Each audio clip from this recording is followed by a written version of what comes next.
Hello, lacrosse friends. Welcome back to the 2018 Founders Cup here in Akwesasne, Quebec at the Turtle Dome, also known as the Elora Arena. I didn't do that very well. I'm practicing Elora.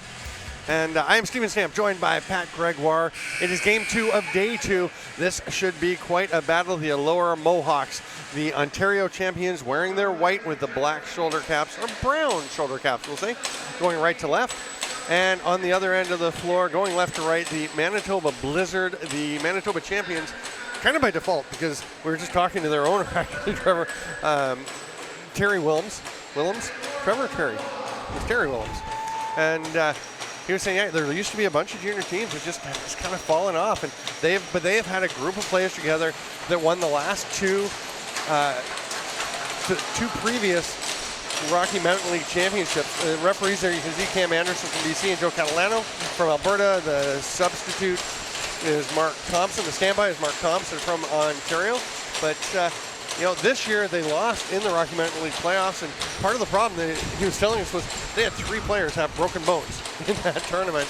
They are short benched. They have 16 runners, but they have a veteran crew, a ton of talent, and they're going to come out here and try and challenge this Elora team, who is basically by default automatically the favorite to win this championship, as Ontario has won all but 6 Founders Cup championships since it's been contested in 1964. Yeah, you mentioned the absence of certain players. Oh, wow. That is Kelson Borisenko getting absolutely flattened, and he will just pop up. I tell you, he was ornery last year at the Founders. Yesterday he was a bit more within himself. I like that he plays with a bit of an edge. There's a pick and roll feed that doesn't quite connect, as the pass from Troy Lutowski didn't get through to Blaise Bezecki. Bezecki was a little tied up as he got free. Here comes Elora into the offensive zone. We saw Curtis Woodland absolutely ripping it up yesterday, and he is going to drive for the first shot of the game. And there's a save by goaltender Cody Johnson. Illegal cross-check now coming. And you can see immediately that Kieran Mulvaney is saying, you got me for this and you didn't call the one on Borisenko 5 seconds in? Yeah, they're definitely not pleased with that one. Borisenko, their best player. You see there, I think it's that extra shot there on the ground. Coming from the trail ref as well, too. So I'm sure that's why he's not too pleased about that one. But yeah, you can't check a guy when he's down on the ground / or a cross check. Love the socks on Clayton Holscher. Number 18 cutting through. You'll know who I mean in a second. There's a backdoor cut and a great quick stick finish. What a connection for Elora, as Hyatt Welsh just taps home the first goal of the game. Yeah, we saw this power play really get going last night. The Medicine Men were able to keep with them 5-on-5 play, but as soon as they started taking penalties, this is where the Elora Mohawks took over. So hopefully the Blizzard watched that game last night and saw how deadly this power play is, because we talked about Woodland, Cole Spear, but it's not just that. All different guys contribute as well, as you saw right there. Yeah, Welsh sets the solid pick and then just slips off to take the cross-floor pass. We'll go back to the face-off circle. Yeah, Welsh had a goal and an assist last night as well. So he's one of those depth contributors, which is why this team is favorite. They don't just have the superstars. From their first player to number 18 on the floor, they're all solid. Ball squeezed out by Bo Columbus. The face-off man for Elora. Yeah, Columbus getting it away did from a fantastic Kim Stuckey. Job last night on the face-offs. He's dominant, even with that stick that is barely hanging together. It looks like it is curved. Get a look at it when you can. Here's a drive down the shoulder, spinning underneath. Nice slide help from Manitoba, and the save by Cody Johnson. Riley Medanyuk is serving the second of a 2-game suspension that he received in the Rocky Mountain League Final 5 weekend. Coming across the top, a quick release on the run, and Zach Cameron just lasers one low to low into the corner. There's a great opportunity here for Cameron. He recognized there's some time and space. He uses his speed as you see, comes off this dodge. Nice little pick there from Welsh, a little seal, and he just comes in and just rips that perfectly placed right by the leg of the netminder. That's one thing that Elora does real well. They've got their skilled guys with the balls on the stick, but off ball, on ball, without the stick, they set some great picks and great seals. There's the downside of that banana pocket, or banana head on the stick of Bo Columbus. He tried to throw that pass. It goes all the way drifting back into the corner. But Elora does come up, and they set up the offensive possession with a 2-0 lead just 2 minutes into this game. And we're looking for this to be a competitive contest, and Elora looks like they're trying to just run away with it right off the bat. We'll see what Manitoba's response is. There's a shot from Holscher. It's going to be a moving pick, though. And Manitoba will get possession and head up into the offensive zone. Well, I think Elora doesn't want to get into trouble where they did yesterday. Not saying they were ever in trouble in the game, but they did go on a pretty significant lull between I believe it was the second period especially. Just didn't see them play the game. I bet you their coaching staff said we have to be on our game at all time. We can't carry over any bad habits when they get into the games that are elimination games.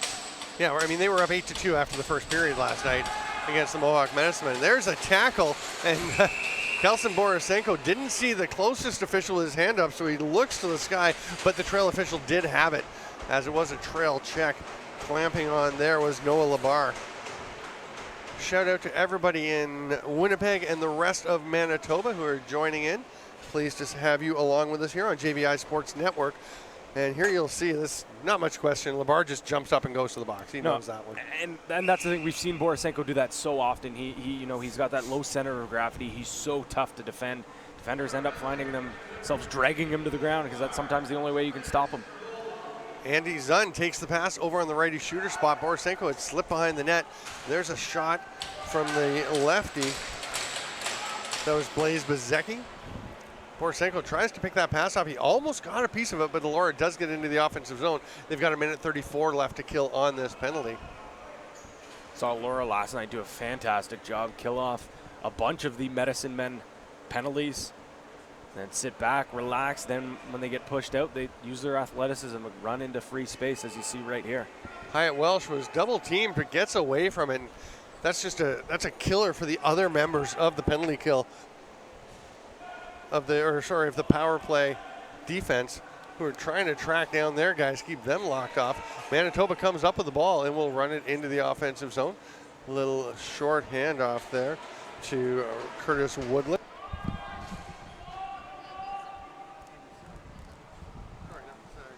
That's Colin Poitras. Poitras at the top. Hands it off to Bezecki. Up to Poitras, he's going to let it fly. Saved there by Humphrey. Scooped up, nice job by Mason Noble, who had a really strong game yesterday, and a great play to just shovel it across to Jonah White and let him clear the zone.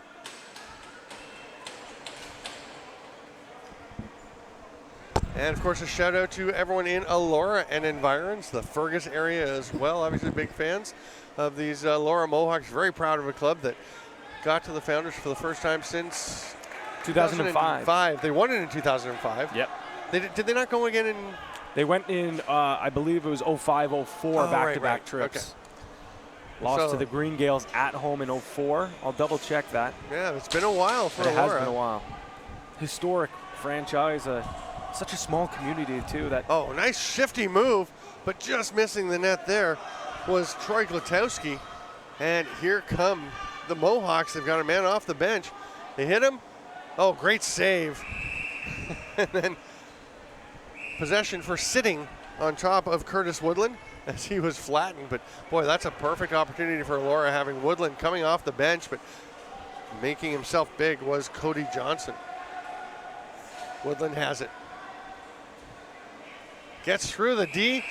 They tried to fight through the pick. You could see Garrett DePape and Evan Ritchie trying to find a way to keep on Curtis Woodland, but that was a really solid pick, and he just is so quick with those first couple of steps, gets himself open and buries it. Yeah, see here the pass comes around, and here's that pick that you're talking about from Welsh, and they blow up the pick. They do the right job there, but instead that one defender's got to draw back and pick up Woodland, but like you said, it's so tough. As soon as you guess that, Woodland has that first quick step that's able to beat you with relative ease. Yeah, DePape actually did just take the picker right out of the equation.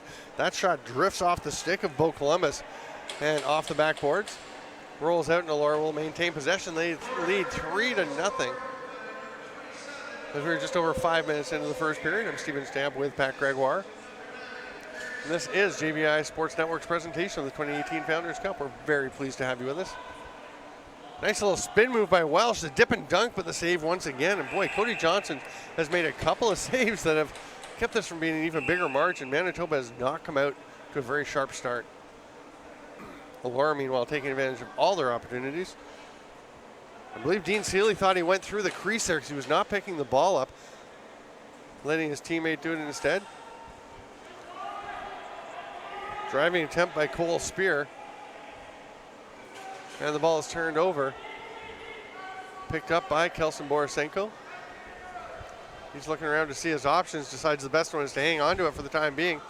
Andy Zum with a little bit of a pick to open him up. Poitras trying to duck underneath. Oh, there's nothing apparently. Wow. Glutowski was absolutely flattened with a check in the back. Goes to try and get the backdoor cut, but quick stick, but that was a great play to knock it away by Blake Lewis. Lewis now running with the ball. He's going to toss it ahead, let the offense set up. It's a pretty aggressive level of picking allowed there. Yeah, I thought at least you would have got a possession call there, but refs are letting them play here this afternoon. Collision there, just job by Holscher to come up with it. Clayton Holscher, spin, drive, fires. Cody Johnson doesn't know where that ball is. It's somewhere in his gear. Plucked out. And Poitras will start with possession for the offensive group. Glutowski gives it off to Stuckey. Double pick. And he's going to toss over the far side. Borisenko up top, nice chance, but the shot turned aside off the stick of Cole Wozni. Manitoba will get it back. Talked about it in the first game with Matt Carrick. We were discussing, we said how much firepower between those top four players, but against a team like Elora, they're going to need other contributors, and that's going to be the big thing if they can stay in this game. Yeah, absolutely. You've got to have some depth and secondary scoring if you're going to contend against a team like Elora that has a lot of talent themselves, plus a lot of depth. And you could see the acceleration there from Zach Cameron as he realized there was a wide open lane to the net, and he sprinted down, got the shot off before anyone could get to him, but another nice save by Cody Johnson. Borisenko to Glutowski. Andy Zum with those bright blue shoes. Glutowski gets a pick from Bezecki. Nice defensive job. Elora's head coach is Kyle Goss, his younger brother Blair Goss helping out, running the defense. And that's pretty much been the backbone of this team all day long, all season long. I mean, you got the offensive power up front, but their defense and goaltending and transition has been the heart. Oh, a beautiful tap home. Ryan Mueller was just wide open, takes the lob pass from Woodland.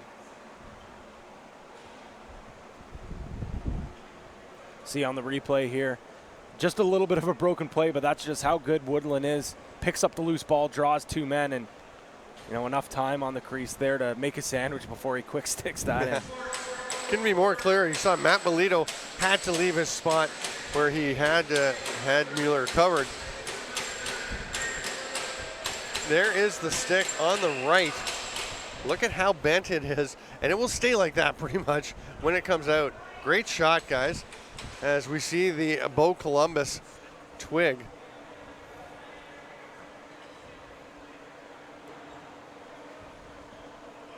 Slow progression by Elora here. Holscher takes the chop, the big hit, and it's going to be nullified. The penalty was being called, but it is a goal for the Mohawks, 5-0. We're not even halfway through the first period. Yeah, it seems like Elora is just rolling, and they don't want to run into what they did yesterday, as I mentioned. We'll see here on the replay. That's where the original delayed penalty was, and almost like a change-up thrown on this one. You could tell right away Colby Johnson just looks up, knowing he should have had that one. And when your team's not playing the great, as a goaltender, you want to be able to pick them up. And inject some energy, and that would have been a stop that maybe could have helped them. Yeah.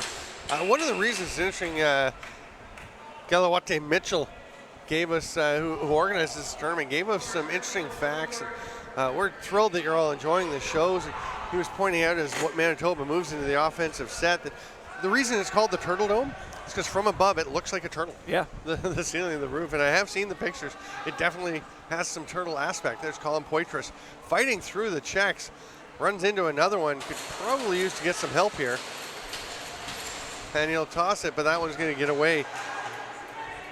The name itself as well means, you know. Elora Elora means the big turtle. That was terrible. Yeah, we didn't do that well. No. We're trying. Sorry. Akwesasne, very interesting area. There's a cut to the middle, and Curtis Woodland had Cody Johnson over in the other part of Akwesasne as he tucked it home. Akwesasne has got some part of the Akwesasne is in Quebec, part is in Ontario, part is in upstate New York, and they're in different parts of this territory on this one. Look at this move. Great move on the crease. Curtis Woodland, his 13th point of the season. We're not even through 4 periods, or sorry, I should say tournament, not even through 4 periods of play in this Founders Cup. What an unbelievable player he is. 98 points in the regular season. 5 goals, 5 assists yesterday. Yep. And he's picked up right where he left off, as it is now 6-0. As we're 5 seconds away from the midway point of the first. I was talking to Kyle Goss, the head coach of Elora, before the game, and he was pointing out they have 11 players graduating this year. This is a team that they think this is their year, and they want to do it all. They want to come away with the Founders Cup Championship. They are well on their way if they can keep playing like this. There is Siderman. Or sorry, that's Owen Ristoff. Siderman is his sponsor. Thought we had a nameplate for a moment. Owen Ristoff moves it ahead, and they are back to the attack. And Manitoba's just not even being able to hold on to the ball. It's just not the kind of start they wanted. No. That shot is blocked on the way through. And again, Elora able to go in and get that loose ball scooped up by Zach Cameron. Here's Dean Seeley, makes the pass across, doesn't connect. Shot clock will expire, and Kelson Borisenko, who's been spending a lot of time in the defensive zone as the Blizzard are shorthanded. Twin Leaf here in Akwesasne, one of the sponsors of this tournament, making the Founders Cup available or possible here in Akwesasne. One of the things, and Pat, you and I have experienced a little bit of this, is how many times people have to go through customs here? Yeah. Because there's the parts with the New York and Cornwall, in Ontario and Quebec. Just leaving the island to go anywhere, you basically have to go through customs. We go through on the way to the hotel every night and on the way back to the arena every morning. And Mitch, our host, mentions that folks, residents often go, if you live on Cornwall Island, you got to go through customs all the time, sometimes 5 or 6 times a day. It's crazy. They're very friendly, though. Yeah, they actually have been. Oh, what a rip. That is an absolute lightning bolt from Colin Poitras. Didn't even look like he got a follow through as a defender. Did get out on him to get stick on stick, but it was already on its way to the net, and Poitras gets Manitoba on the board. And that's the thing you anticipate. We talked about the top 4 scorers. Poitras in that group, but he is the captain. He's the leader of this team, and that's what you look for when your team's down 6-0. You need a spark, and it's good to come from one of your leaders. He's a guy that provides scoring, but he does all the little things there, just grabs the ball, and kind of disappointing because that was good defense by Elora. They just couldn't get quite enough stick on it, and that kind of led to where the ball ended up in the net. Yeah, perfect face-off win by Columbus. Heard that sentence quite a bit last night. No kidding. I mean, that was he won a lot, but that one was perfect, just like right to the stick of his teammate. Spear tries to get the pass across. It doesn't connect. Ball still kind of bouncing around loose. It'll eventually go to Cody Johnson.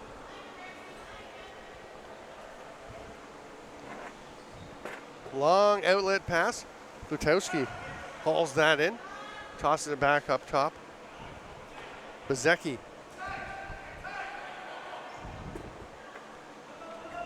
Poitras is down on the ground.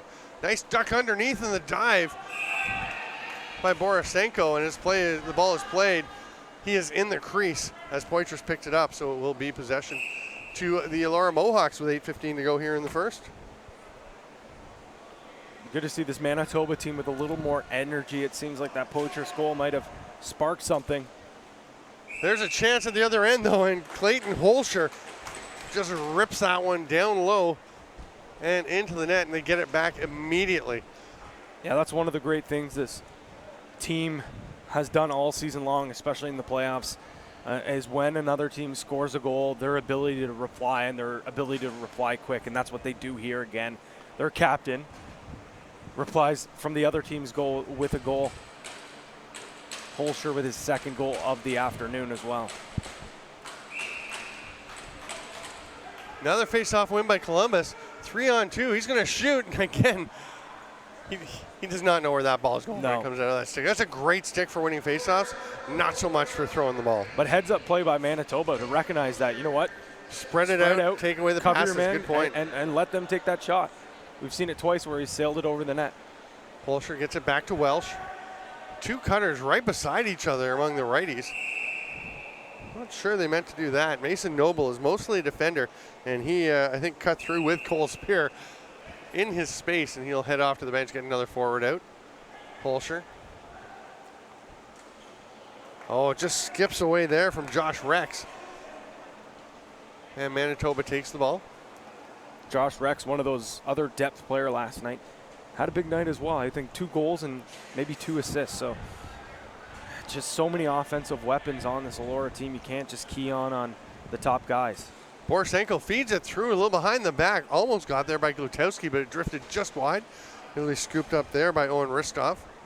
Penalty coming to Manitoba. I think it's going to be checking in the crease. Yeah. That'll be Glutowski going off. So Elora has 6 attackers out. No, they don't. Now they do.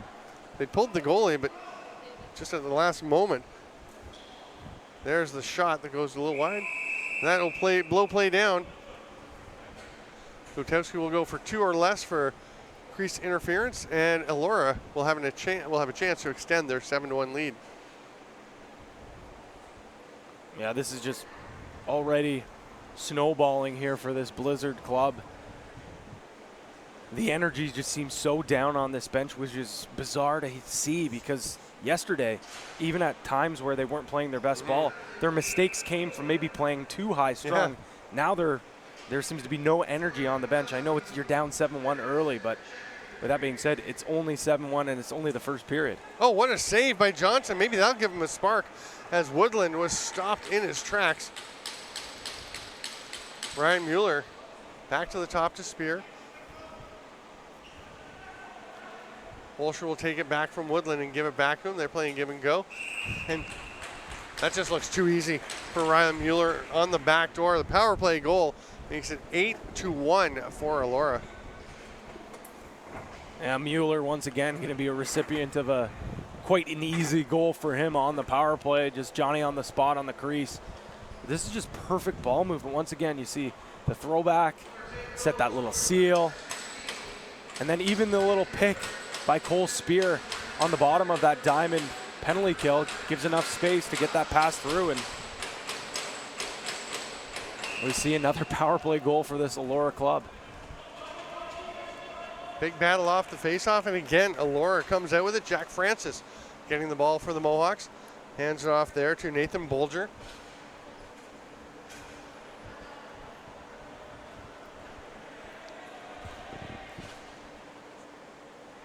High pass to Woodland, no problem for him. He's got some extended reach. Little sidearm rip. That shot from Zach Cameron didn't get through. Borisenko will take it. If you have anyone to give you a spark, it's often Borisenko. He can score the kind of goal, driving through defenders, draped all over him, doing spectacular things. He goes for the back door to Glutowski, who almost tapped it home, but winds up landing in the crease. Him and Glutowski have some chemistry. They're the number 1-2 point scorers on this team during the regular season. We saw a few times there yesterday, almost the exact same play, but Glutowski was able to score. something like that, like you said, needs to spark this team to get some energy up. There's a shot on the run by Cameron. No problem for Johnson. He just left that big summer stick in the 5-hole. Body block on the ball by Colin Poitras to maintain possession, and Manitoba sets up on offense. Borisenko. This is the unfortunate thing with a short bench and the way the defense is playing. Borisenko's forced to having to play defense to try to settle the D unit down, and he's just going to run out of gas, and you need him on offense because he's one of your best, if not your best, offensive player. Well, just 2 righty forwards listed. I asked the Manitoba staff, who you got playing forward today, and Andy Zahn and Kelson Borisenko, the only righties listed. And Borisenko's been playing out the back door a fair bit. Not out the back door, but going back and taking defensive shifts. Yeah, they're throwing out of both doors, and he ends up usually staying on, playing both sides of the ball. Josh Rex got flattened. Then the shot from Welsh doesn't get through. Fresh 30 as Manitoba comes up with possession. Poitras will take it. Borisenko trots to the far side. Little hidden ball trick. They know that Poitras still has it. So he'll bounce it to Borisenko. Pass back door, a little bit extended, a bit too far from Poitras. He jumped up to try and corral that. There's Glutowski. He's got a defender right on him. Gets the shot off and bounces off the leg of Humphrey. But he has no issues knocking that aside.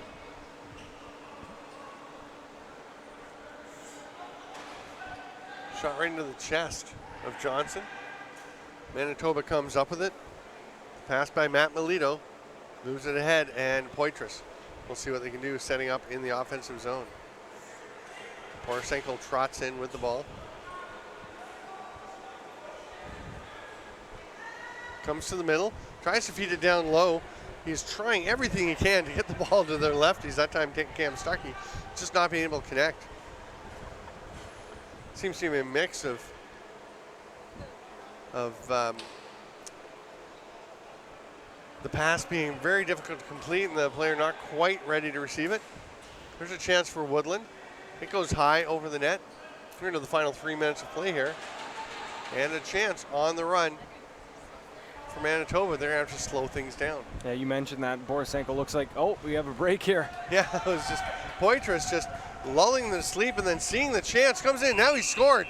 Great job to go and get his own rebound. And again, it is Poitras who is the spark plug trying to fire something up for these Manitoba Blizzard.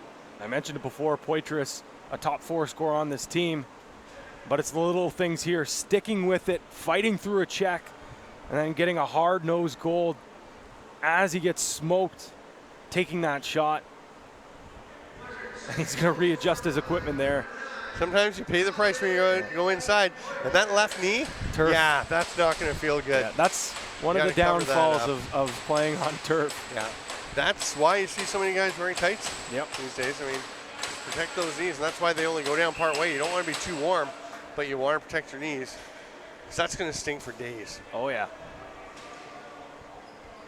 Ball battled over. It looked like a few people had a chance to get it, but ultimately it is the Elora Mohawks.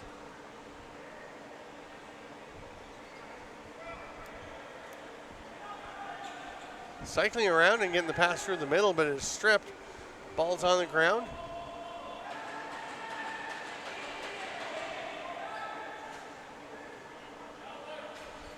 Manitoba comes away with it. A little trot in a non-fast break fashion up into the offensive zone as their forwards get out on the floor. Stuckey thought about going underneath. Nicely defended by Blake Lewis.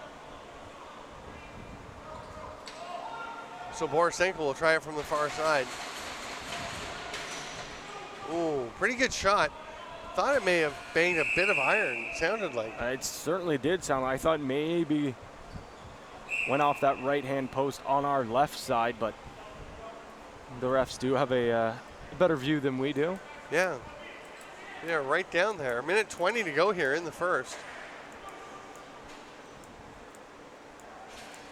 Referees are Cam Anderson and Joe Catalano, who are down there managing things on the floor.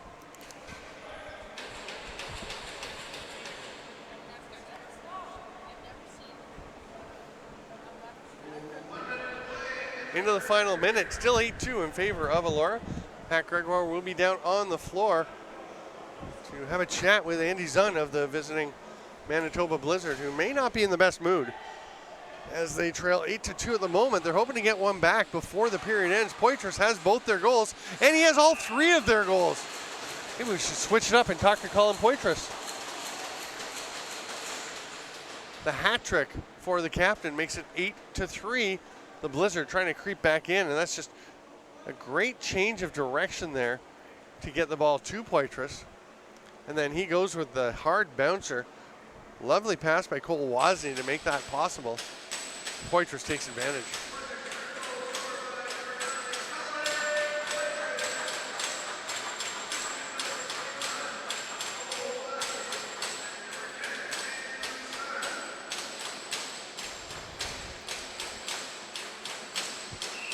Columbus in once again for the face-off for Elora, as he almost always is. Cam Stuckey taking that draw for the Blizzard, who have rotated a few players through the face-off dot. Poitras has it. They see that he does, so he passes it off. 27 seconds. There's a 5-second difference between the shot clock and game clock. But now if Manitoba can get it back, they do get the 2-for-1 opportunity. Troy Glutowski feed behind the back. Nice attempt, but just drifted that shot a little bit wide. That was Akwesasne.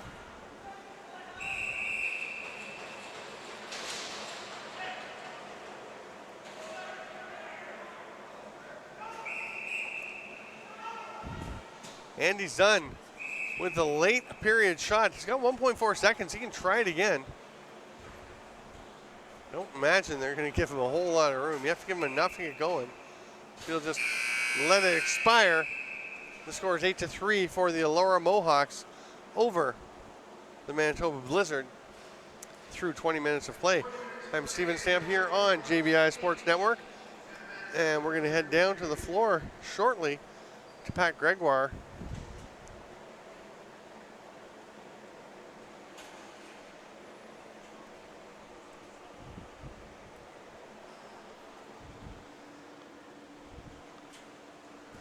And Andy said he's a good guy. I told Pat Gregoire he'll like Zunn, and good sport coming out for this interview, down 8-3. Down to Pat Gregoire on the floor. Alongside Andy Zunn, trying to catch his breath, a long shift there for you. You find yourself down 8-3. You're one of the leaders. What's the message in the room here to some of the younger guys on your team to stick with it? We started out pretty slow. We knew that Elora was going to be a really good team going into the game. And we started getting some goals right at the end of the period, so we really got to stick to what we plan to do and keep banging, because we're going to keep getting looks and hopefully we can come back. I mentioned leadership. Your captain, Poitras, with 3 goals so far, kind of been a real spark on the offense. Can you talk a little bit about his game? For sure. He's been one of our best players for years. He's been grinding like crazy always, and he's been getting some nice shots to squeak through right now. So hopefully we get some more bounces and things go our way. Well, next year, Winnipeg, Manitoba, the host for the Founders. Unfortunately for you and a few of those older players, you won't be there. Is it a little bit bittersweet knowing, yes, you won't be there, but to see the growth of Manitoba lacrosse now holding a Founders again, got to be pretty nice. Oh, definitely. I've wanted to play in front of my friends and family at a national championship like this for quite a while, so it's unfortunate that I wouldn't be getting the chance to, but we've been getting a lot more players playing and coming to our game, so it's really going to open up Manitoba lacrosse, I think, and really get more people to enjoy the game. So, all right, Andy, I know you got a short bench, so I'll let you catch your breath, and good luck the rest of the way. Thank you very much. Andy Zunn will look to add a spark to one of his players, Poitras, who has 3 goals. We will have the second period of action coming up here on JVI Sport Network. Don't you move a muscle.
Hello, lacrosse friends. Welcome back to the Founders Cup 2018 here in lovely Akwesasne, Quebec. Part of the Akwesasne triangle of Quebec, Ontario, and New York. I'm Stephen Stanford, Pat Gregor. It's 8-3 for Elora. They led 8-2 yesterday against the Mohawk Medicine Men. They're going to definitely be looking to have a better second period than they had then. And here are the highlights. Of course, Curtis Woodland features strongly. And then we flip it down to the other number 9 on the floor, Colin Poitras, who ended up scoring a hat trick, and he's the injection of some offense and some spark that this Blizzard team desperately needs. We talked about it, they're going to need depth scoring at some point, but they're also going to need some of their big guns to join Poitras in the scoring race. Or just Poitras has to get another 9 or 10 goals. That could work too. It's been the Colin Poitras show. It is Elora 8, Colin Poitras 3. There you see the Manitoba bench. That's a good shot. I hope it looks, on our monitor, it's gorgeous. I hope it looks as good for you guys at home.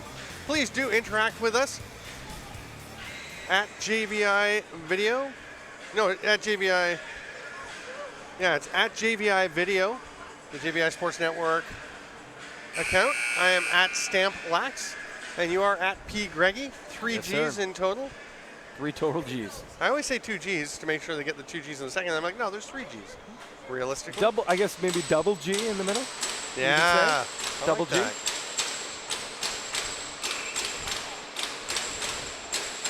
Cam Stuckey will try to win a faceoff from Bo Columbus. That has not happened often in this tournament. Elora in the white with brown shoulder caps and yellow helmets, going left to right now. And this is the long change period. The benches are the farthest away from the goaltenders, which will sometimes lead to some breaks, as it's tough for the defenders, or for the forwards, to get back necessarily and get the defenders out to take away those chances.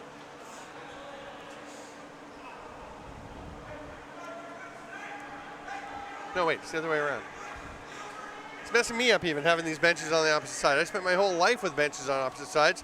And Elora gets things off to a quick start. That is Josh Rex taking that pass on the back door. And the Mohawks get things rolling quickly. Yeah, you see just the pass coming up top. We've seen this backdoor feed, just far too much time and space. I get Borisenko trying to take away the top side, but you can't allow all these talented Elora Mohawk players to, sit back, pick out who they want. And we've seen Zach Cameron score a goal. Now he sets up a beautiful one there as well. And Colin Poitras, who has the ball and will stop to start possession when play is blown back in. He was the closest defender on that backdoor quick stick. So, I mean, that's another issue. They are short bench. They've got 16 runners, and they are being forced to have guys play at positions they're not used to. That's a pretty obvious back in. As AJ Skirving had to actually hop over the ball as it was rolling into the crease. Backdoor attempt there. It was to Poitras. He didn't quite connect. It is scooped up by Glutowski. He's still got the ball in his stick. He's taken down to the turf, and it's scooped away. Evan Ritchie was immediately out on D, but just lets his man run past him. And Jonah White can't quite find the mark, but had a glorious opportunity. Manitoba, as we mentioned in the first period, had 3 players or more suffer broken bones in that Final 5 weekend out in Alberta. Moving pick, and the Blizzard will get the ball back. That was a factor in them, because they were going for the three-peat. They'd won 2 straight Rocky Mountain Lacrosse League championships. And they have to travel a lot to play in that league. Unbelievable. We already mentioned they're the only team in their province, but it is crazy. Their weekends are jam-packed solid with travel and games. And we have a stoppage as the one door is not closed.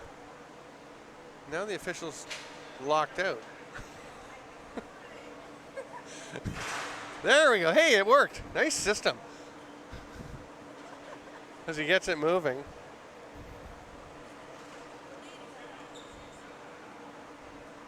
Calling for... That's the door that you go through when you do your interview. Yeah. Did you not close that properly? I think Manitoba would have had to gone through it, so... Would they?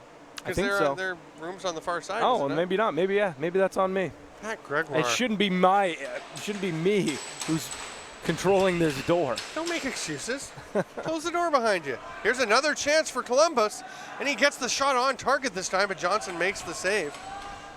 I'm Steven Stamp, joined by the non-door closing Pat Gregoire. You know that's your new nickname, right? It's a pretty bad nickname. It's a terrible nickname. I'm going to work on that one. Elora with 3Gs is pretty good. Even just 3G. Drive to the net, shot by Cameron, and he is absolutely flattened. The huge hit by Kieran Mulvaney. And Rex will just toss that one into the corner as the 30 was expiring. We're 2.5 minutes into the second period. Hopefully Cameron's all right. He slowly trotted the bench right away, didn't stay in. Looks like maybe just winded a little bit as he's kind of keeling over on the bench. I'm sure he's fine, but hits like that never feel good. Yeah, they're grabbing him some water. It looks like he's all right. Certainly not feeling 100%, but nice backdoor attempt with the save there by Humphrey. Matt Humphrey. I mean, at this point of the end of the year, if you're feeling 100%, something's wrong. Yeah. All these guys are battled, bruised right now, especially Elora. We talked about the absolute gauntlet that they had to go through in their division. Yeah. What a run to get out of Ontario for the first time in over a decade. There's a chance. Manitoba on the run, but Elora, great job to get their defensive players out and take away the fast break opportunity. And that's so important. If you're Elora, make Manitoba earn their goals. If they fight through, if that had gone in by Andy Zunn, that's okay. You make them earn it. You don't let them just take off and get the easy goals in transition. There's a pass across. Zunn backing away after taking it from Stuckey. Now he runs on his own end of the middle, straight into the chest of Humphrey. Elora's done a pretty good job on Andy Zunn, making him not being able to set his feet, trying to get him to shoot on the run, and you can see a ton of velocity has now come off his shot. Oh, Woodland on the crease trying to tuck another one home. He loves that high to mid going sidearm, but they bang him and he winds up in the crease itself. Oh, Poitras, takes a swat there from AJ Skirving, didn't like it and actually stopped playing for a moment. Now we do have a slashing call.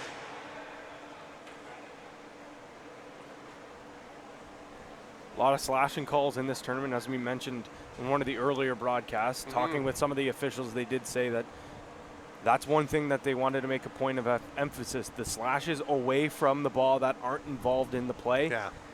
And that's what they really want to key in on. They went into this tournament, they had a big meeting before, and they wanted everyone to be on the same page because, as you know, sometimes from province to province, things are called differently. Absolutely. Blizzard on the power play. A pair of cutters open up space for Poitras, but nice work battling through by Elora, so he wasn't able to get the shot off. He was loading up. Now Zunn across the top. They go down low, just bounces off of Borisenko. There's the outlet pass ahead to Skirving. He's got a man. That was Cole Spear. Might we hear from him later in the day? I think we will. Second intermission, perhaps. Pack 3G's Gregoire will be heading down to the floor to talk with Cole Spear, who had 3 goals and 3 assists yesterday in Elora's big win. A little overshadowed because Curtis Woodland had 5 and 5. But Spear, in the second half of that game, was just dominant.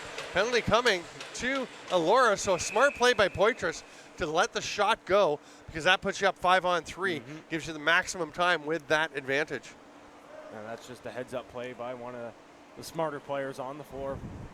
Poitras, we talked about him so much already, but he's really the only player on this Blizzard team that's playing to his full potential. You see this, just recognize, all right, hands up, sees it now, and just lets that one go. Yep. And I mean, obviously you're trying to score on that shot, but the main thing is get the play blown down. If it goes in, great, that's a bonus. But take the shot right away. Poitras feeds that one down. They go backdoor. Borisenko, beautiful reach. Great touch, great passing and a goal on the power play on the 5-on-3 early in it, and that's going to give them a ton of time. They'll have a minute 49 on their 5-on-4 power plays. That took just 11 seconds. Yeah, it's great that they want to chip away at this lead here. They see that's just great ball movement, but better patience on Borisenko. We saw a goal very similar in the first game through a couple of fakes and threw it short side this time. A couple of fakes again, but then goes to the far side. Columbus pulls out the ball, and something came rolling out. A piece of equipment was actually rolling in front of his stick. It was a little confusing. He's still got the ball in the back of that stick. You can run as long as you want with it in the back. You can only have one pop to get it out. And he's just going to see how long he can kill this penalty. This is one of the longest times I've ever seen a player with the ball in the back of his stick. He's still not popping it. Bit of a danger. If he thinks it might be stuck, this is really smart. Yes. Because if you try to pop it and it doesn't come out, then you hand the ball over. Now it comes out of its own volition. He's going to fight for it. Kicked ahead nicely. Smart play there by Josh Popenick. And Manitoba goes onto the offense. Andy Zunn takes it. They've got a minute left in the power play. 20 on the shot clock as they set up. Poitras to Bezecki. Gets it back. He's got some room. Ducks through. Nice split. But the reaction, Elora Mohawks, so quick. Closing in on defense. Change of direction shot there. But Bezecki couldn't find the spot he was looking for. And Elora has 37 seconds to kill and a 9-4 lead. The captain, Clayton Holscher.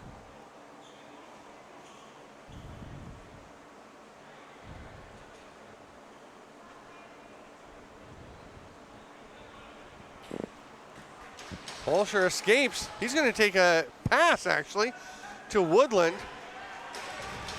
Curtis Woodland's in a slump. He hasn't scored for about 8 minutes. Sad to see him. Just the demise of Curtis Woodland. The shadow of his former self. Falling right before our eyes. 6 seconds to go. I think it may not last that long. No. And we're back to 5-on-5 lacrosse in Elora as the shot clock starts running. Oh, what a pickoff. You can see that one coming. Breakaway. Oh, the dip and dunk attempt by Kieran Mulvaney doesn't quite find its home. And now Elora pushing the pace the other way, but they're 2-on-4, so they're going to slow it down. Curtis Woodland will cut to the middle as a nice reach up and catch. They tried to go for the give and go back to Cole Spear. Didn't quite connect. Ball still down on the ground, going to be scooped up there by Popenick. Elora, though, gets it. That shot is in. We were right. It didn't last very long. I don't know how that ball got through. I mean, Cody Johnson was right. It looked like he was right on his crease. Maybe the replay will show us a bit more. Yeah, I'll see the loose ball picked up here. Woodland just kind of throws that on net, and he must have seen a hole because it didn't look like he was just throwing on net for no reason. Yeah. There's lots of time still left on the shot clock. And from our angle, it looked like he had it, but maybe he sees something that we don't. I mean, he is a sharpshooter. Yeah. 10-4, Elora goes ahead. That's why he's the tournament's leading scorer so far. Yeah. He sees things that we can't see. Yep. They say the head of the stick sees things that your stick has eyes that you don't. And apparently Woodland's stick has eyes that we don't. Another 3-on-2 off the face-off, the low pass. Gets away, and here comes Manitoba. 3-on-2, ripping it, winding up and just letting it go with everything he had was Garrett DePap. And the defender gets in on the offense, makes it 10-5. Manitoba, certainly the energy coming up for the Blizzard in this period. Yeah, much better energy, and especially when you have a defensive player, a gritty player like DePape. We saw him really get involved in physical play, and you see him, he's fired up, just gives his head a little nod there.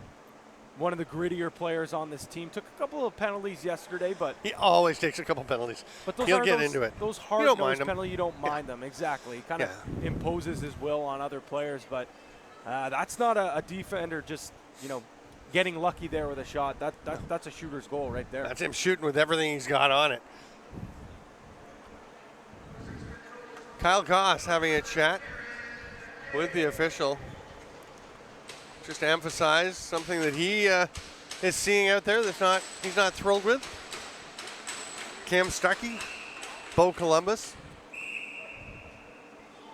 Hey, it's going to be possession for Manitoba as a face-off violation by Columbus. Borisenko, I thought he was just going to split the D there and go right to the net, and I thought he had the lane. A little surprising, actually, because it's a big pick. There's the roll. Zun's going to rip it. That gets up through the rafters. I was going to mention earlier, actually, oh, here's a chance. Can he run through that check? Great job by Poitras to take it away. And Ristov is going to slow things down, but it is quite a high ceiling and very broad. The spaces among the beams, like how many barns do you think that ball would have got through? Oh, almost Woodland. All of them.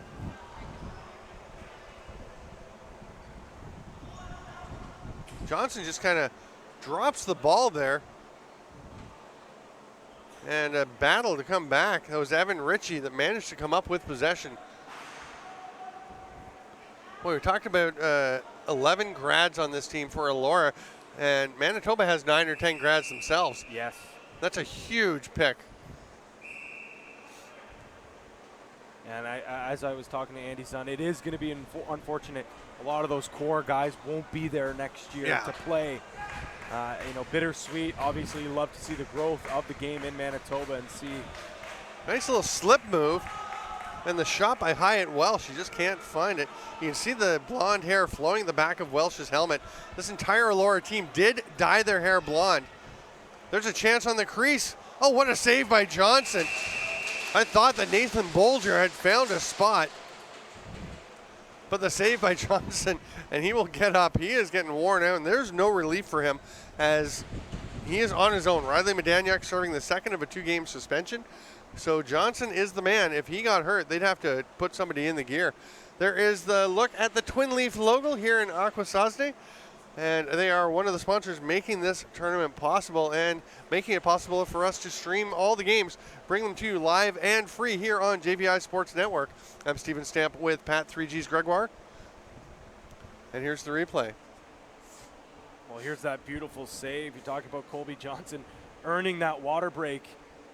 Oh, unreal. Just saves that with a big spoon. He was down but not out. A little bit of a lucky save, but we'll definitely I don't know. I was him. laughing at Nathan Bolger because after he stopped, he's running back and he throws the hip. And guys always say, "Oh, I was just running to the bench." Yeah, oh, of course. Really, you're running to the bench and cut right to your right through the crease to throw a hip into the goalie. Yeah. No, I was just heading to the bench. That seemed like the straightest line. Borisenko fighting through traffic. Pass across, reached out and caught by Glutowski. Sun with the hard pass to Poitras. And again, this Mohawks defense doing a nice job keeping everyone out to the perimeter. It's very hard to penetrate against Elora. And they're deep. It's not one or two guys. I mean, you've got some leaders and, Mason Noble and, some of these guys, but boy, they have a lot. And here's Woodland. That's another big save by Cody Johnson. And a lot of really open looks, great high-quality scoring chances for Elora. And Johnson has been keeping them somewhat at bay. There's another one. That's going to be Elora ball as it goes off of his arm and up out of play into the mesh.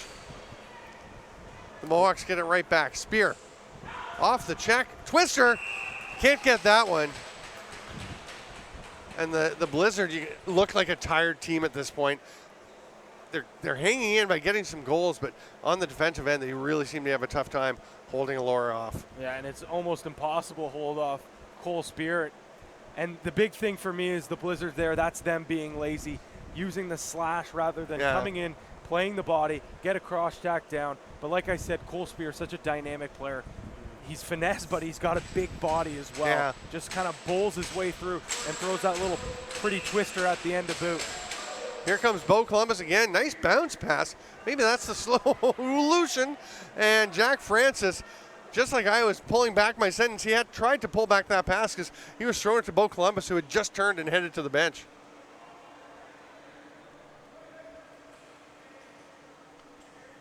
Poitras on the far half boards. Ducks underneath. Great slide help there by Blake Lewis. Oh, almost into the top corner by Zunn. Comes out to Poitras. His rip goes into the belly of Humphrey. Seemed like everything that Andy Zunn was throwing on net was sinking for him here today. Just for whatever reason, can't find the back of the cage. Down 11-5. You got to assume Andy Zunn, one of these shots got to sink from him. Couldn't come at a better time right here to get back in this game. Hyatt Welsh looking to feed. Does get it across, a little toe drag in the shot attempt. That one doesn't get through for Dean Seeley. But as things tend to go when everything's going your way, the ball bounces straight back out to Elora. They reset.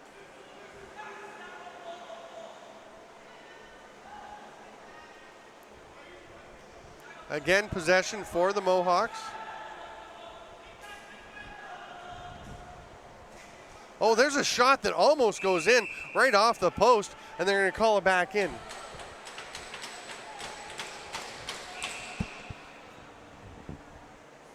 They come back up to the top. Feed through on the pick and roll, but Seeley didn't see it coming. He does get body position. Nice little jump attempt by Blaze Bezecki to try and get around and get it, but it comes back to Holscher. Sorry, that's actually Ryan Mueller that got it. Lets it rip, saved by Johnson. It stays right by his feet.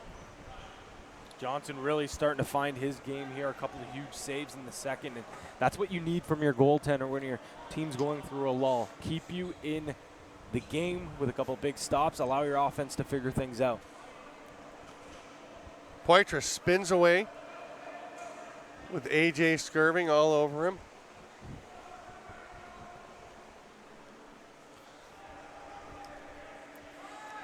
Off the pick at the top. There's another shot by Zunn. It's stopped again. The ball's bouncing around. Elora comes up with it. I do want to call the Manitoba every once in a while with the yellow and brown. Spear turned away, then decides to go towards the net. Kind of shovels it over to Josh Rex. He gets a pick from Seeley. Is it brown or is it black? I don't know. The shorts look black, so it probably has to be black, right? I'm pretty sure it's black. Yeah, it's black. Okay, I take it all back about Manitoba, but it still looks a bit like Manitoba. Yeah.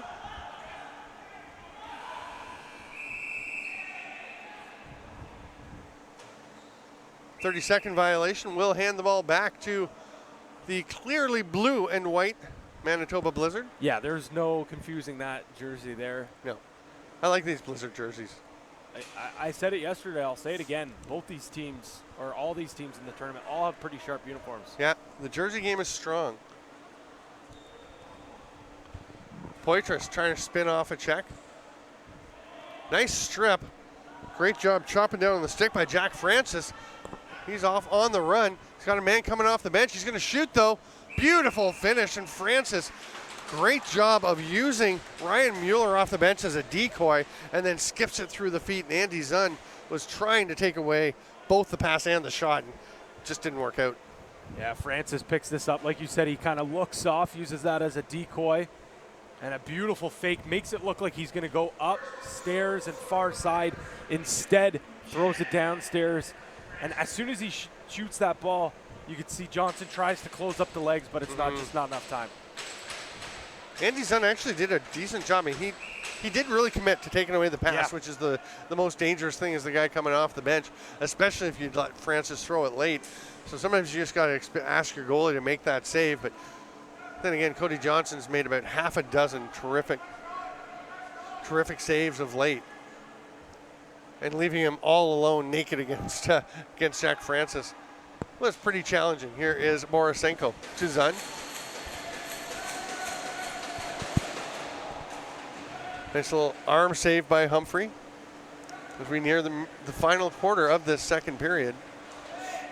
Collision there. Borisenko runs into Matt Humphrey. And we have a large contingent of Elora fans, parents, to the right here, and a little murmur from them as Humphrey was run into. Nobody likes it when you touch their goalie. Oh, absolutely not. Welsh gets a pick and goes sidearm bouncer. You can hear the official yelling, let it go, as there was some A bit of a collision in the crease. Everyone was pretty calm, though, on the Cody Johnson save and outlet pass. Borisenko up to Zun. Poitras has the ball skip away from him. He's grabbed a little bit there by Blake Lewis. Dives to the net and scores.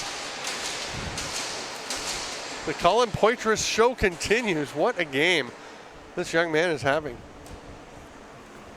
Colin Poitras, though, looks like he's struggling to get up here. Hopefully for this Blizzard team, he's okay. He looks like he's in a Look at his knees. They're ton so of pain. red. Hopefully it's just turf burn from this dive, but again, an unbelievable individual play. Poitras, beautiful crease dive, unbelievable. This guy just puts his body on the line, absolutely fearless. He wants nothing more than this team to compete with the contender of this tournament, the Elora Mohawks. That's the kind of play that you do. You're like, I'm going to dive across, and his knees, you can see them drag across the turf. And you just do it. You don't think about it. You just go because, like you said, he's fearless. He's a leader. And then afterwards you think, oh, is there something else I could have done? Like spun at the last second. Because if you get it on the side of your leg, it doesn't rip up so bad, right? It's the knees just dig into that turf. No, he's definitely was not thinking about that. The one thing he wanted was take it to the net, make that crease dive, make sure your feet and your body's out of the crease, and try to get this team back in the game. The rest of the schedule today here at the Turtle Dome, Saskatchewan SWAT versus the Mohawk Medicine Men at 5 p.m. And then at 8, there it is right there, 8 p.m., the Seneca War Chiefs against the Calgary Shamrocks. That evening, that primetime matchup at 8 o'clock, that's a big game. Seneca and Calgary, that's one that just jumps out at you off the screen. Yeah, it's absolutely massive. Both of them sitting atop of the standings right now in their division. I believe their goals for and against is the same with the differential, so things very neck and neck between those two teams. And right, they both won by 7 yesterday, did they not? Yeah. So I think you got to assume the winner of that game probably will come out as the winner of the group on that side. Yeah, I mean, with them both winning yesterday, whoever wins that one, obviously with the big edge.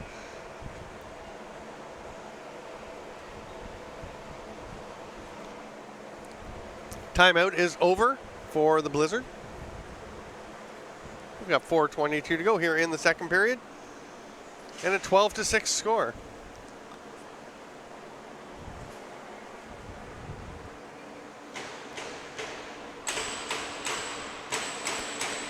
Quick thank you to all of the members of our JVI crew here. Pat, you and I are the ones that everybody hears and see us once in a while, but Matthew Carrick and Gary Morrison in the gang, all doing a terrific job helping us out and making this tournament look just as good to you at home as it does to us here in the Turtle Dome. What a beautiful arena this is. Oh, I absolutely love it. I mean, I've played here, I've coached here, now broadcast here. It's one of my favorite arenas in all of lacrosse. It's certainly a beautiful facility. That pass gets through, and the shot taken by Cole Spear, but it was wide. He's going to now track down the loose ball. And the mural, I mean, if we can get a shot at some point, the mural behind one of the nets here at the arena is just absolutely awesome. Excellent point. That ball rolls off into the corner. And we're going to have it traversing the crease and then playing the ball call. You can't traverse the crease and then be the first guy to play the ball. It's not allowed. It is not. Manitoba moving ahead. Kelson Borisenko. Sometimes when he's back for his D shift, you know he wants to go up and play O, but he does sometimes wistfully look to the bench as though maybe a rest would be nice. But you know he's going to go up and play O. He loves getting up there and mucking it up and trying to produce a goal for his team. Great pass through by Poitras, but the save by Humphrey on that diving attempt. Well, you mentioned Blutowski goes to the bench. You mentioned Borisenko. He is a defender at Manhattan College in the NCAA. Oh, Cody Johnson. Wow. So he's playing long pole. Yeah, he plays long pole down at Manhattan. So there you go. It just shows how well-rounded of a lacrosse player he is. He's got the ball again. He and Andy Zunn trying to work a two-man game. They're going to the far side. Glutowski will just let one rip. Rebound bounces straight out to Jonah White. Long outlet pass is eventually actually going to make its way ahead to Mason Noble.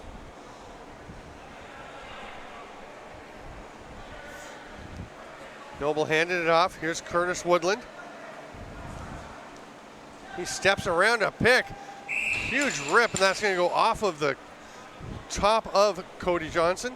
And up out of play. That's the Curtis Woodland that we saw at the Begataway Cup with Brock.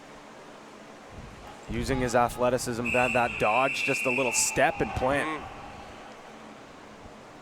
And he's a big guy. He's got the big shot, but he can get it off without a whole lot of time and space, which is really big. And speaking of that, they are going to go to the power play as we have a penalty against Garrett DePape.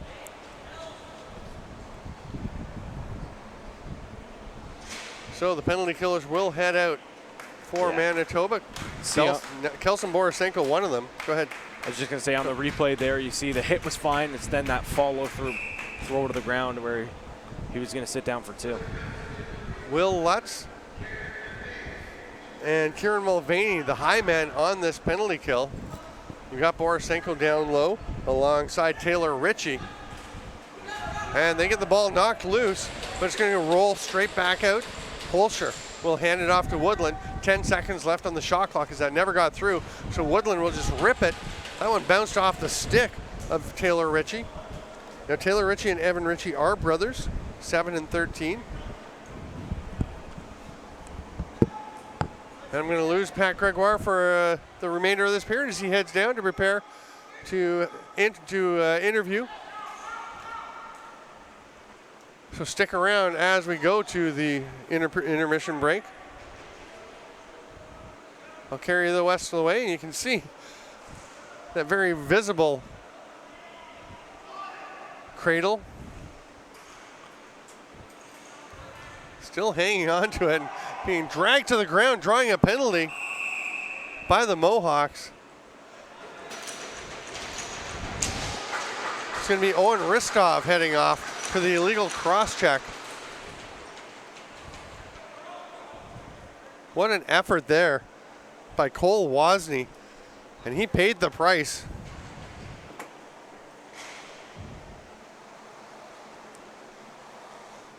So we go to 4-on-4 for the next 53 seconds, and then barring any further penalties, we will have a Manitoba Blizzard power play. That would happen with just 7 seconds left in the period. So we'll see if they decide to pull their keeper and go for it now. They're going to stick with the 4-on-4. It'd be a risky move, and probably wouldn't work out well given how that ball bounced out. Nice grab there by Troy Glatowski. You can see the bandage up on his nose and forehead. This is a banged up club, but they are battling hard, trying to stay in this game. 33 seconds left. Elora's got the ball. See what they decide to do. Is there's a 7-second differential between the game clock and the penalty clock. They've got lots of time. Actually, the shot clock is a couple seconds below the game clock. So many factors coming into play. They're just going to go for their 4-on-4 set. Take a chance, shoot, score. Great hard twister by Cole Spear. 7 seconds to go, and he has gotten the preemptive Gregoire bump.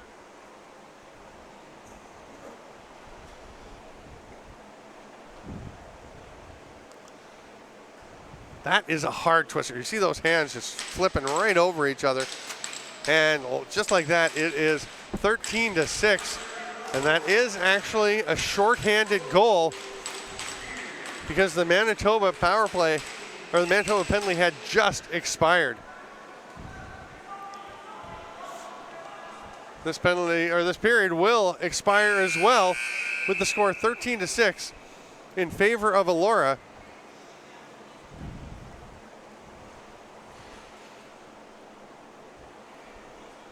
Cole Spear just escaped from Pat Gregoire. He's going to have to track him back down.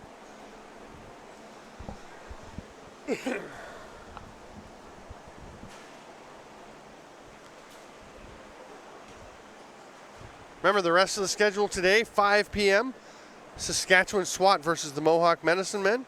And at 8 p.m., the Seneca War Chiefs versus the Calgary Shamrocks.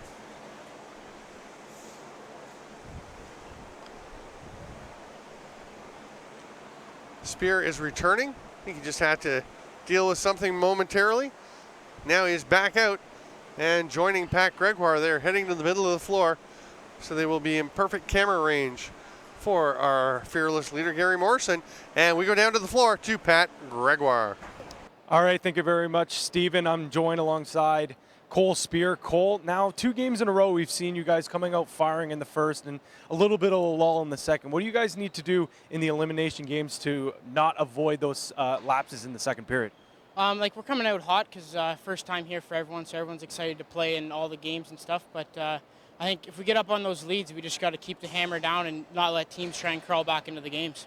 Now, you mentioned first time in a long time for you guys. Elora, it's been since 2005, the last time you won and were in a Founders Cup. You know, if you're a local guy from Fergus, what would it mean for you and the Elora Mohawks to bring home a championship to that area? It'd mean the world to us. There's a lot of fifth-year guys in this team that go out there and battle all game. Everyone battles all game long, but there's a lot of fifth-year guys out here that are playing like it's their last game, and no one wants to quit. And all season we've had our hometown behind us, and it's unbelievable how they all come together for us and support us. So. Now you talk about one of those players, Curtis Woodland. He's having a great tournament, had a great season alongside you as well. You know, what's it been like playing alongside him? It looks like you guys have some great chemistry out there as well. Well, I've played beside that kid for probably 15 years now, and we've really just started to play with each other, and it's just we know where each other are going and what each other are thinking on the floor, and it's really working out right now, and it's the best time to start making it work. So. All right, Cole, good luck with the rest of the game and the tournament as well. Thank you very much. All right, Cole Spear scoring our latest goal on the short-handed opportunity. Of course, you can see more of those great goals here on JVI Sport Network.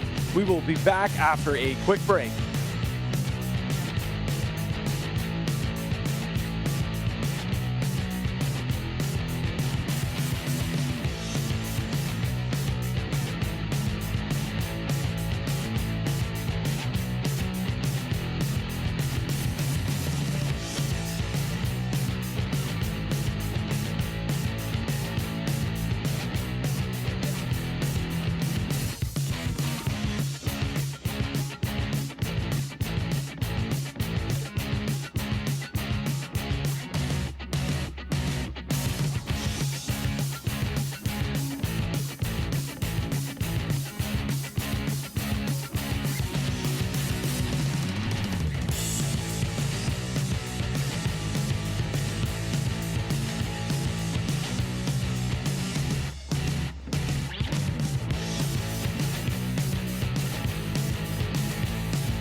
Welcome back, lacrosse friends, to the 2018 Founders Cup here in Akwesasne. I'm Stephen Stamp, joined by Pat Gregoire, bringing you JVI Sports Network's coverage of these games. We're going to go to some highlights from that second period. We'll see this. This was the beautiful goal in transition. Jack Francis with a couple little fakes and just throws it through the 5-hole. And Poitras, what a game he's had. This is goal number 4 from him, and definitely the prettiest one of the bunch. And I actually kind of like the one where he came out from around the net and the sweep. Fair. I don't know. And then speaking of pretty goals, that one there from Cole Spear, had a nice chat with him. Yeah, good kid. Great kid. Like I mentioned in the interview, one of these many local kids from Elora, Fergus area. And yesterday talking to Curtis Woodland, he said we grew up watching that 2005 team, so we've always aspired to be those guys, and now they have a chance here. Might not be at home like they did see in 2004, right? But here, lots of fans, like you mentioned, in attendance, giving them support. That's the standings coming into today, and of course the first game this morning saw the Coquitlam Adanacs beat the North Shore Kodiaks, and in this one, looking very much like another Elora win. Yeah, I mean, we anticipated Elora would be the powerhouse, and not only in Group A, but in the entire tournament. I mean, we see, and you see Saskatchewan SWAT and Mohawk sitting there 3-4, and that's the game today, our next game. So that one's an absolute massive game between them. And I like, with a minute to go in this penalty, by the way, when we start this third period, you mentioned hey, Pat, you asked for a picture of the mural. There it is. Looking through the mesh, what a great shot. How'd we get that? Matthew Carrick, our director, just says we're very good. Because the thing is, the cameras are set in the middle of the floor, and that looked like it was straight on, unless somebody like pogo sticked out to the middle of the floor. I don't know. Nice work. But I like, you mentioned, and Cole Spear said, hey, I've been playing with that kid since we were, for 15 years. This is a bunch of Elora guys, and you see so much, and it's the way of the world. It's the way that the lacrosse world works these days. But you see so many teams that are going out, getting people from here, getting people from there, and building a team that way. This is a bunch of kids who have grown up together and want to bring a championship back to Elora. It's got that small town Hoosiers kind of feel to it. Exactly, and Cole Spear actually came back down from Junior A, played with Kitchener Waterloo, the Braves, for a few years, so came back to recognize that this is a championship caliber team and wanted to be a part of it.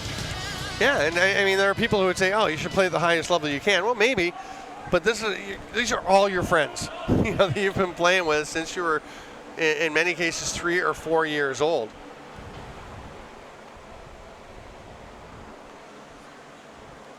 Manitoba on the power play. Poitras gets it back from Zund. It actually skips away from him. Poitras is going a little lackadaisically, and Nathan Bolger gets on him, and that ball is turned over. Here's the pass across, and the chance.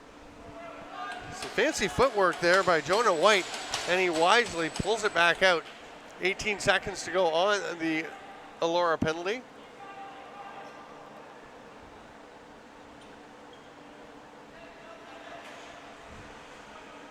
Ball down in the corner.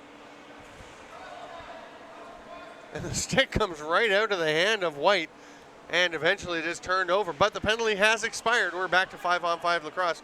We're a minute into the third period here on JVI Sports Network at the 2018 Founders Cup in Akwesasne. Borisenko looking for Poitras coming off the bench. He had to duck around the ref. Klutowski isolated. Tries to go backdoor, but Mason Noble gets his stick on it, almost fooled his own goalie. We saw an anxious parent or two to our right as that ball bounced down by the feet of Humphrey. And a too many men call against Elora. And they all turn and look at the official like, why are we getting called for too many men? But there were 6 or 7 of them on the floor that were looking at him. So that may be your answer right there. Little roll pass by Poitras as he leaves it for Klutowski. Andy Zund. He's got some space, so he'll let it fly.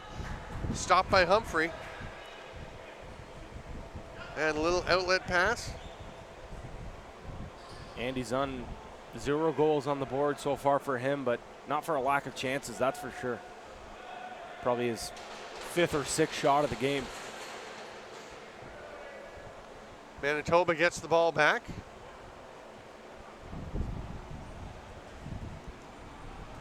Blaze Bezecki will hand it off, and Glutowski gets a little pick from Bezecki, who takes a chop.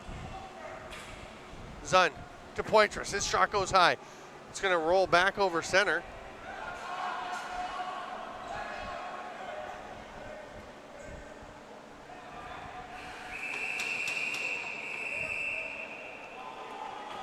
Delay of game coming.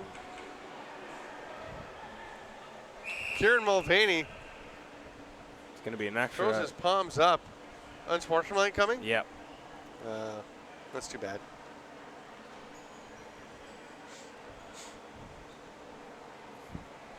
So we've got Josh Popenick and Garrett DePape. Delay a game and an unsportsmanlike. So I think did Popenick get the delay? And then the unsportsmanlike to DePape complaining? I believe that's correct there. So 5-on-3 for Elora. They'll leave the safety valve up top in the person of Clayton Holscher. And that is Cole Spear scooping that one up. Now chin strap undone, so Woodland will go to the bench.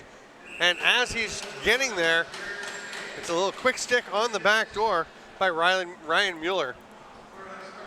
That's a hat trick for Ryan Mueller, and all 3 goals have been nearly identical on the power play. You see the beautiful ball movement. Spear gets that up top, just a little tic-tac-toe. Spear comes in, draws a little action to the middle, and that just gives enough space for Mueller to be all by himself, and it's, again, little quick stick right on the doorstep. 14-6, and the Elora Mohawks still on the power play. Another face-off win for Bo Columbus.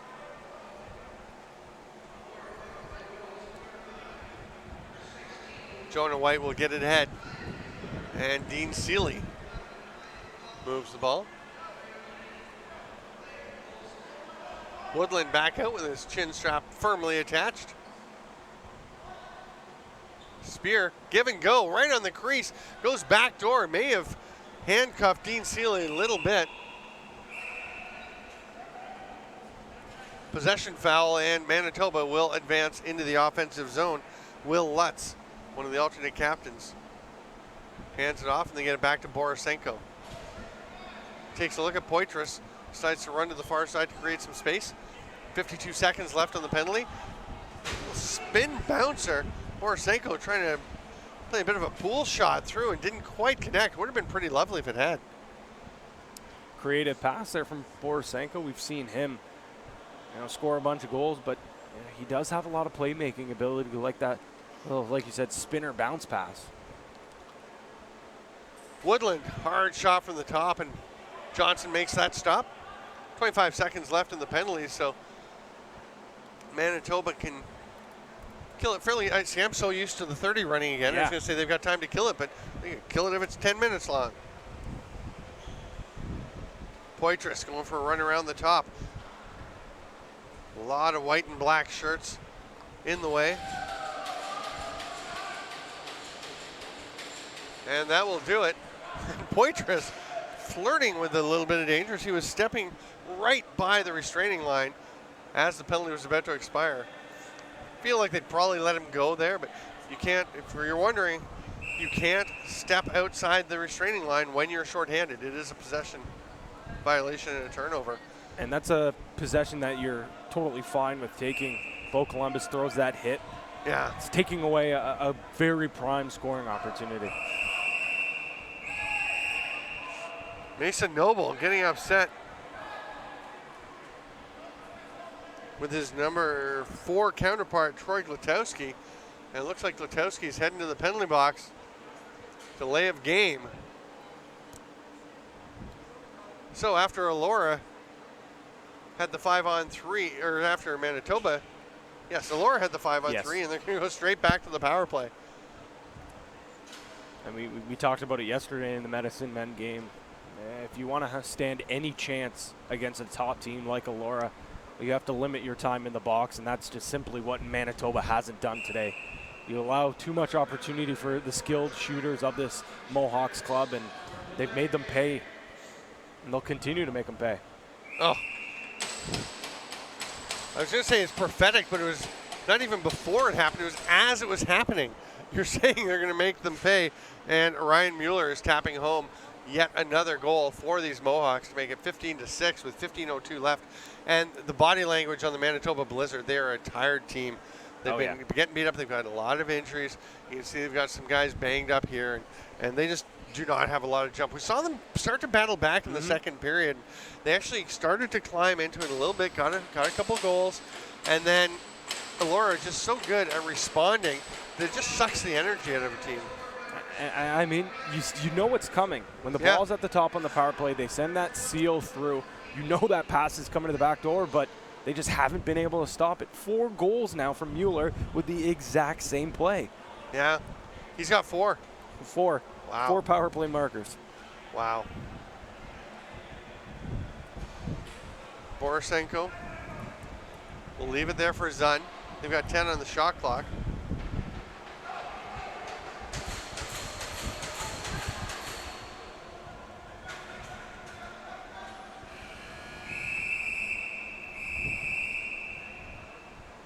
Water break for the goaltenders. We're only 5.5 minutes into the third.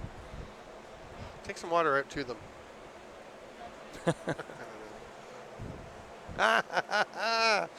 Matthew Carrick chiming in over our headsets saying close the door when you come back, because some members of our broadcast crew have not been closing doors after they leave the floor. Twin Leaf would never do that. They are sponsors who are helping to make it possible for us to bring you these games here at the Founders Cup 2018 in Akwesasne, Quebec. Making this possible is Twin Leaf. And that's the one thing that this broadcast is allowed us to not only bring the games, but have them free on YouTube as well. Love that. We had, at one point yesterday in the one game, we had 2,300 people watching the game from parts near and far, across Canada, around the world. Shout out to everyone who is watching. Thank you so much for being with us. Please do tweet us up at JVI Video, at Stamplax, at P. Greggy. Let us all know how you're doing, what you're enjoying, what you'd like to see over the next few days. We know we're going to have a lot of lacrosse. There's a behind the back attempt. Nice effort there by Spear, but just gets away from him just a little bit, pulls wide. Be sure to use the hashtag #PlayLaxDay. I don't know if you've been on social media here today, but it is Play Lacrosse Day on social media. So get involved, join the conversation. Excellent point. Hey, Manitoba gets one back. And who was it? Who else? Colin Poitras. And the pass coming from Kelson Borisenko, who I mentioned, he's got some unbelievable playmaking ability, and we'll see it on the replay. Borisenko comes in, and he always goes in with that slow trot, and then it's just boom, one move, fires it across, and through so much traffic, Poitras is able to get that quick stick, and he's still so far away. It's not like one of those quick sticks that we've seen from Mueller where he's right on the doorstep. He's almost in the corner, and he's able to whip that one in. Excellent point. Elora coming up with yet another face-off win. Nice controlled play by Jonah White to lob it across to Nathan Bolger.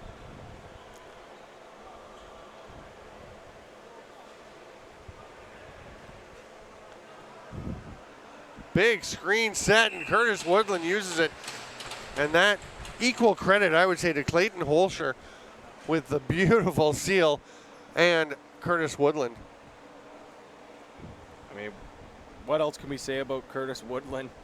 4th goal of the game, 9th of the tournament. And yeah, like you said, look at that.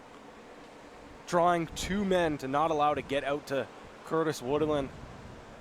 And anytime Woodland gets enough time to wind up and unload a big shot like that, you know it's going to find the back of the net. Back to the face-off circle.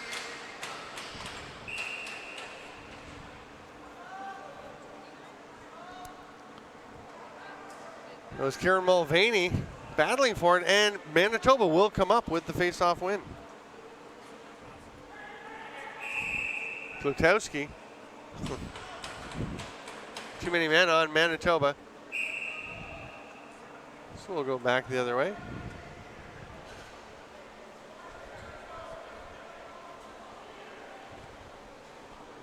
That pass doesn't connect. Nice reach by Josh Rex to track it down. Sorry, that was Dean Seeley. There's Josh Rex. What a save, Cody Johnson.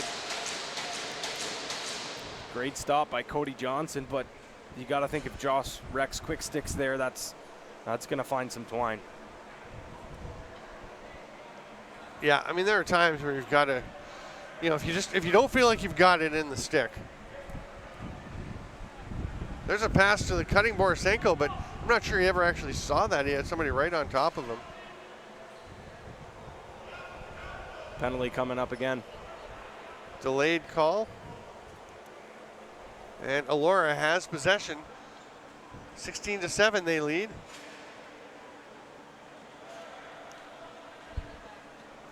$10 left on the shot clock. So Hyatt Welsh will rip it. It's a goal, and you can see the hesitation. So the rule is, if I am interpreting correctly, you have a shot on the power play, on the delayed penalty. They're having a discussion, actually. They're going to go over it because you can take a shot. If it goes in, it's a goal. If it's stopped, it's not a goal. But at what point does it cease being a shot? When is it a stopped ball?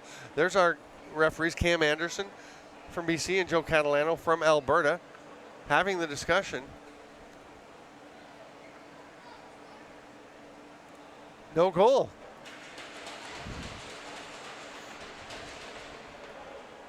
So the holding call will be enforced, and the ruling there basically, Pat, I believe, is the shot was taken, the save was made, the ball was rolling, but not, I don't know, not quickly enough, wasn't making enough progress. Not too sure. It'd be interesting. Matt Carrick, though, he reads rule books all the time. I mean, I read rule books, but not like Matt Carrick. Plus Matt refs. But he's ignoring us. He doesn't know.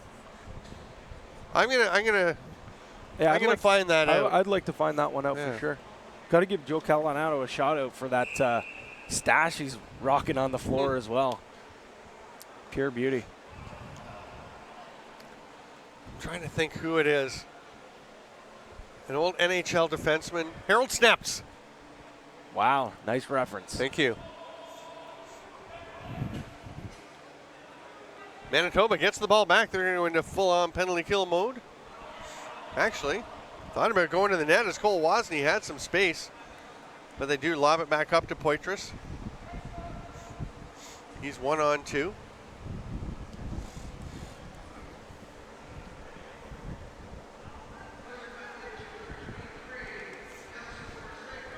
Wozni takes the pass, immediately checked by Owen Ristov.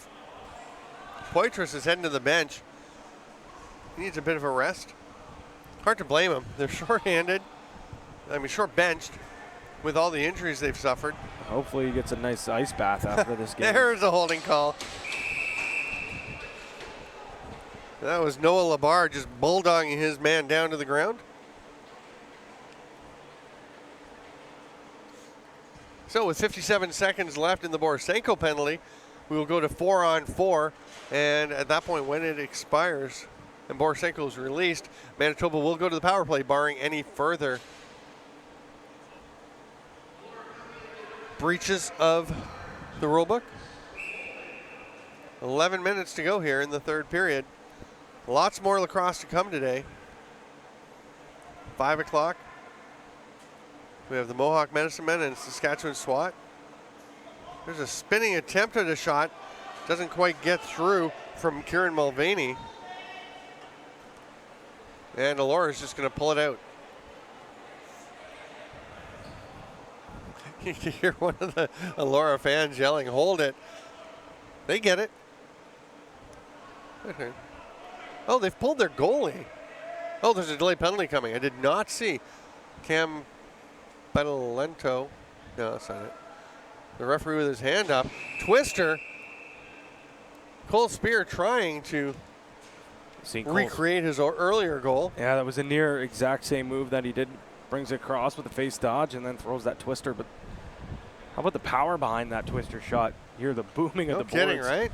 You know, sometimes when you get that twister, it's a little bit of more just a little tap in, but that one there, really booming shot. Matt Carlin will go and serve the too many men penalty. So, as we said, it would stay 4-on-4 barring any further penalties. Well, now it's Elora on the 4-on-3. You did call it. 13 seconds to go. And then we'll be back to even strength for minute 2. And Elora's just going to wait. Don't want to be taking a shot just as Borisenko is released and have the ball bounce up to him for a breakaway. He actually just stayed up the floor and forced them to go and do something. I like that. Nice job by Taylor Ritchie. Come up with the ball and run out of traffic, but then he drops it. Big hit on Woodland, backdoor. Nice save by Johnson. Reaching back, it almost looked like it might have been in. If his stick is in the net, that's a goal, but he just reaches back, makes the save. That would have been Mueller's 5th goal of the game on a quick stick on the doorstep. What are some of the other numbers? Because I mean, Mueller, obviously a consideration for player of the game. Cole Spear. Cole Spear's got 2 goals and I believe 2 assists. There's another save by Humphrey on the shot by Borisenko. Woodland's 4-1. Woodland 4-1, my goodness. 15 points. Here's a breakaway by Spear.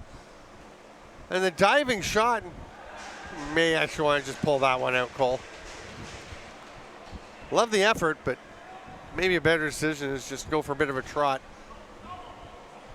Well, he's got to keep up with Woodland in the point race. He could have pulled out and played offense, but then again, Woodland probably would have come out and passed it to him, and they both get points. Poitras, oh, big save, Humphrey. Didn't go through the crease, so he's okay to pick it up. And Poitras has possession once again.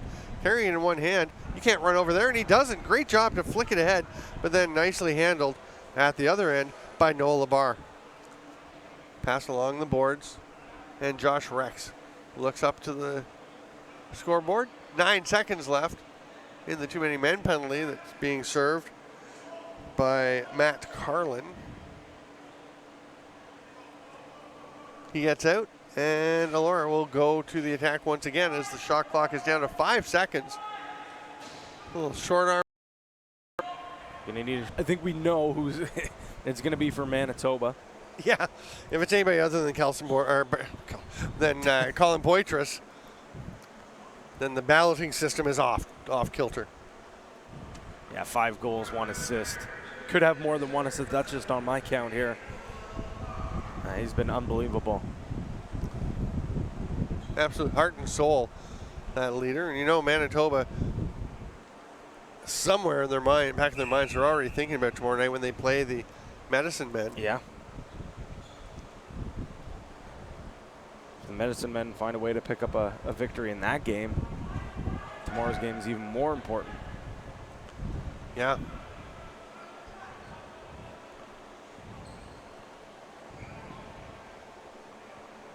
Manitoba with the win yesterday, 10-6 over the Saskatchewan SWAT.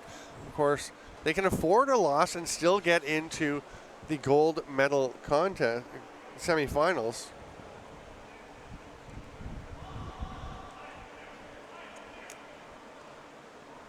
Yeah, Laura just going to see how much time they can chew up now. I think that's fair. Oh, no, they're going to the net.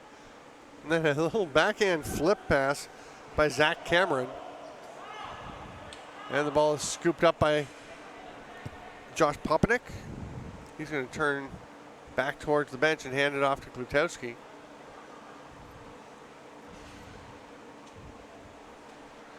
Manitoba just getting their 5 forwards out as they start into their formation. There's 12 seconds left now. Zun back up to Poitras. Bezecki to Zun. And there's a goal. You said at some point it was going to go in for Andy Zun. In this case, you were prophetic. That makes it 16-8.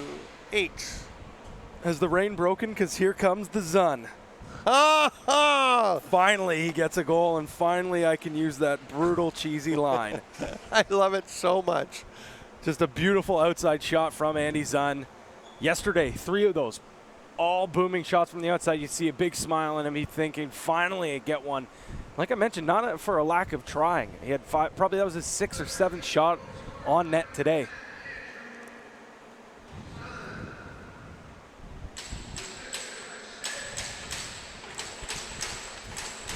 So an assist to Blaze Bezecki on the Zun goal, and Manitoba. Elora with possession off the face-off. Columbus will throw it back. Here comes Nathan Bolger passing it ahead. Josh Rex gives it up quickly to Woodland.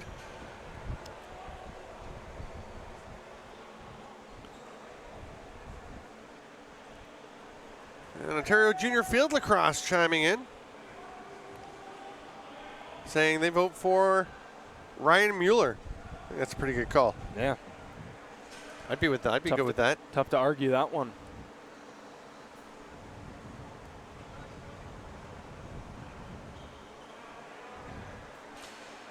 And look at these career points. This is a great tweet from Terry Dawkin, I believe it is, with some career numbers for this trio of Manitoba Blizzard stars. Colin Poitras, 134 goals, 209 assists. They're trying to get another one, but that ball is going to be scooped up by Humphrey. And 343 points for Poitras, 333 points for Borisenko, 305 points for Andy Zun. Wow. Yeah. The goals, 134 for Poitras, 164 for Borisenko. There's a chance at the net. That one's stymied. Nice pickup, but the ball just bounces away. And 129 goals for Andy Zun. So that is, I believe, he's got the list. I believe that is the all-time scoring list. Colin Poitras is number 3 in RMLL history. Borisenko number 6 and Zun number 7. So that's a trio of extremely talented players who have worked very well together over a number of years. Bolsher comes up with the ball.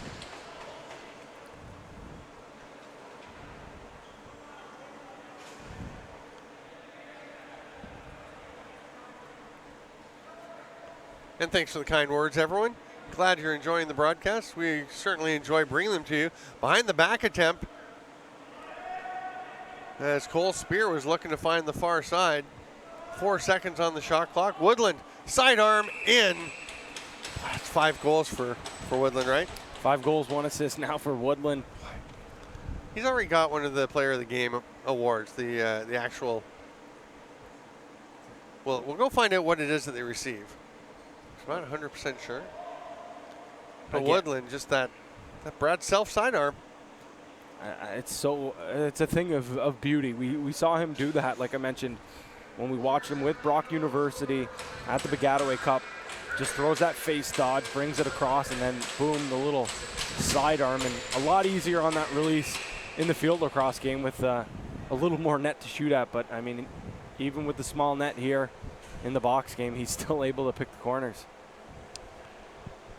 Elora with possession once again. They should have some kind of handicap system for Bo Columbus. Make him use the other end of his stick once in a while. I don't know. It's just too easy for him. He dominates out of that dot. Reset as Elora regains possession here. And the big challenge for Manitoba is going to be refocusing, recentering themselves, because they still have a chance to win a gold medal at this championship. Moving pick will turn the ball over to Manitoba. You know, they haven't had a great game. They're down 17-8. They're going to lose today with 3:12 left. But they know that they have a highly skilled team. They know that they have the experience to do it. Oh, wow. Borisenko with space as a defender slipped, but the pass gets away. Zun tracks it down. He's going to fight out. There's Poitras.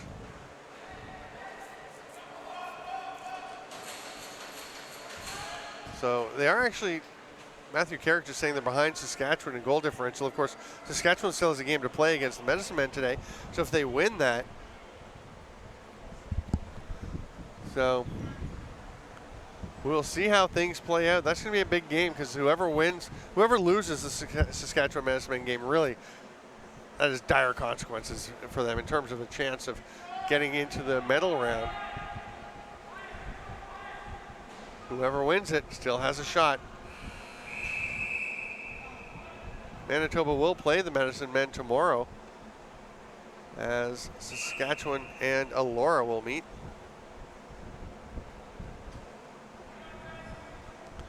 So Saskatchewan and Elora is the first game tomorrow at 11 o'clock.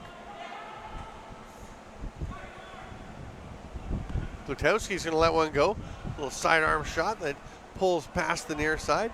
He's got the bandage off his nose and bridge of his forehead there, bridge of his nose and forehead.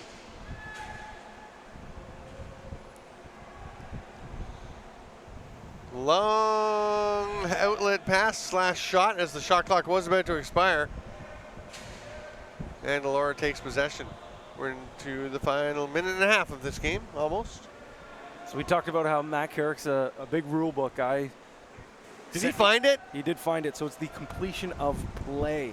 So they deemed that the play was completed because have it here. So the completion of play shall mean the ball has come to a possession and control of the opposing player or goalkeeper. A shot or attempted shot has been taken. The ball proceeds loose out of the zone or any reason that have normally caused a stoppage of play. Oh, penalty Rule shot. 85. Penalty shot. Penalty shot.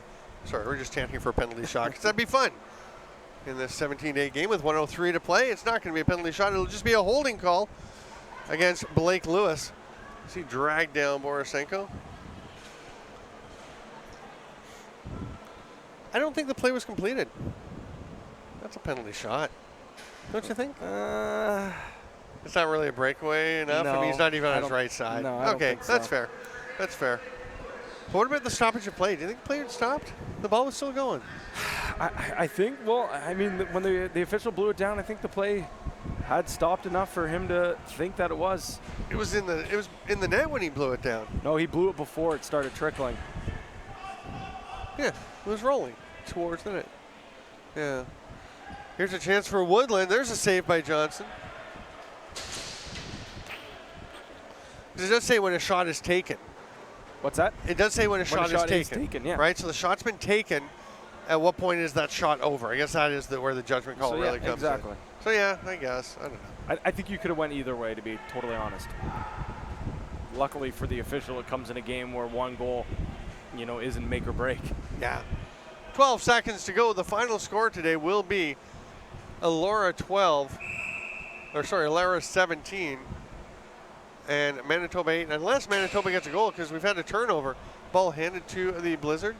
Yeah, no, that's going to be it. 2 seconds, it ticks away. Borisenko has the ball. Elora goes to 2-0, takes control of their group and their destiny here at the Founders Cup. I mean, they always kind of had it as the favorites coming in, but they make clear that they are a team to be reckoned with here at the Founders Cup in Akwesasne. And Manitoba is going to have to go and regroup and be prepared for their game against the Medicine Men tomorrow, because that could propel them into a semifinal matchup against the top team from the other pool if they win that game.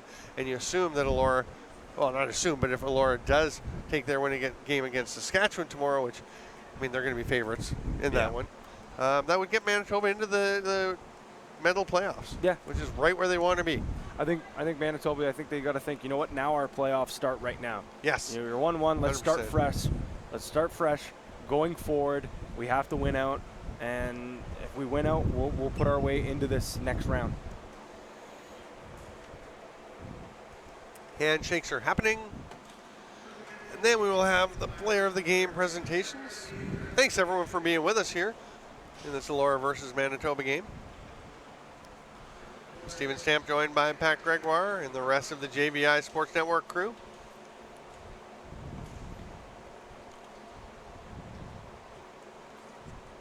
So we've got Borisenko. I keep saying that. We've got Poitras. Yep, there he is. And now, is it Mueller? Is it Woodland? It's got to be Mueller, because they're not going to give it to Woodland 2 days in a row. Nope, looks like they're Curtis Woodland. Okay.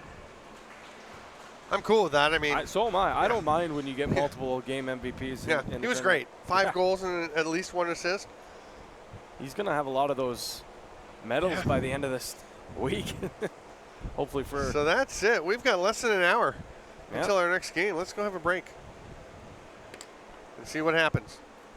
Medicine Men versus Saskatchewan SWAT, 5 p.m. here on JVI Sports Network. Remember, follow us. I am at Stamplax. He is at P. Greggy with 3 G's in total.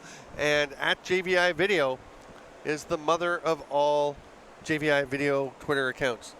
We'll take a break. I don't even know. We'll be back in 54 minutes. We'll see you then.